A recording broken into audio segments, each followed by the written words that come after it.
നിങ്ങൾ വെല്ലുവിളിച്ചിട്ട് ഇപ്പൊ എന്തായി? അവിടെ അവരുടെ കല്യാണത്തിന്റെ ചടങ്ങുകൾ നടക്കുക. അത് സഹിക്കാൻ വയ്യാതെയാണ് നിങ്ങൾ ഇവിടെ വന്ന് നിൽക്കുന്നതെന്ന് എനിക്ക് മനസ്സിലായി. മതി നിന്റെ പരിഹാസം. നിർത്തിക്കോ. എന്നെ തോൽപ്പിച്ചൊന്നും നീ വിചാരിക്കുന്നുണ്ടാവും. അത് വെറുതെയാ. അതിനധികം ആയുസില്ല. വെല്ലുവിളിച്ച് തോറ്റുപോകുന്നവരുടെ ആശ്വാസം മാത്രം നിങ്ങൾ ഇപ്പൊ ഈ പറയുന്നത്. അവര് രണ്ടുപേരും കൂടി നല്ല അന്തസ്സായിട്ട് ജീവിക്കും, നിങ്ങളുടെ കൺമുന്നിൽ തന്നെ. എങ്കിലും നിനക്ക് തെറ്റിപ്പോയി. അവന്റെ യഥാർത്ഥ രൂപം ഇനിയും നിനക്ക് മനസ്സിലായിട്ടില്ല. അത് ശരിയായിരിക്കും. അവനെ ഏറ്റവും കൂടുതൽ അറിയാവുന്നത് നിങ്ങൾക്കാണല്ലോ. പക്ഷേ നിങ്ങൾക്കറിയാത്ത ഒന്ന് എനിക്കറിയാം. അവര് തമ്മിൽ നല്ല സ്നേഹത്തില്, ഒരുമിച്ച് ജീവിക്കാൻ വേണ്ട മനപ്പൊരുത്തവും ഇഴയടുപ്പവും അവർക്കിടയിലുണ്ട്.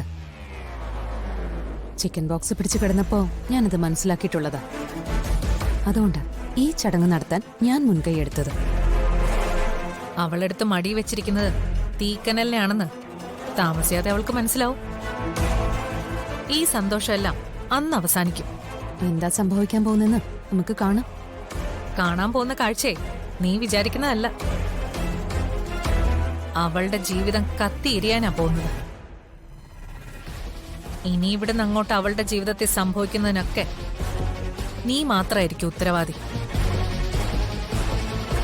ആ ജ്യോത്സ്യം പറഞ്ഞതാ ശരി. അശുഭമായ സമയത്ത് താലി കെട്ടിയവരാ അവര്. അത് അധികകാലം നീണ്ടു നിൽക്കില്ല. അതിന്റെ സൂചനയാണ് ഇപ്പൊ വീണ്ടും കണ്ടത്. പൂജാമുറിയിലെ വിളക്ക് മറിഞ്ഞു വീണില്ലേ? അതൊരു നല്ല സൂചനയാണോ? ഒരു വിളക്ക് വീണതുകൊണ്ട് അവരുടെ ഉള്ളിലെ സ്നേഹമൊന്നും ഇല്ലാതാവുന്നില്ല. അവര് തമ്മിൽ വേർപിരിയാനും പോകുന്നില്ല. നിങ്ങൾ കരുതുന്ന പോലെയല്ല യഥാർത്ഥത്തില് ധനുഷ്. അവളോടുള്ള അവന്റെ സ്നേഹം ആത്മാർത്ഥത നിറഞ്ഞത് തന്നെയാ. അത് നിങ്ങൾക്കെപ്പോഴും മനസ്സിലായിട്ടില്ല. ജീവിതത്തിലെ ഏത് കടമ്പയും മറികടക്കാൻ അവര് തമ്മിലുള്ള മനപ്പൊരുത്തം തന്നെ ധാരാളമാ.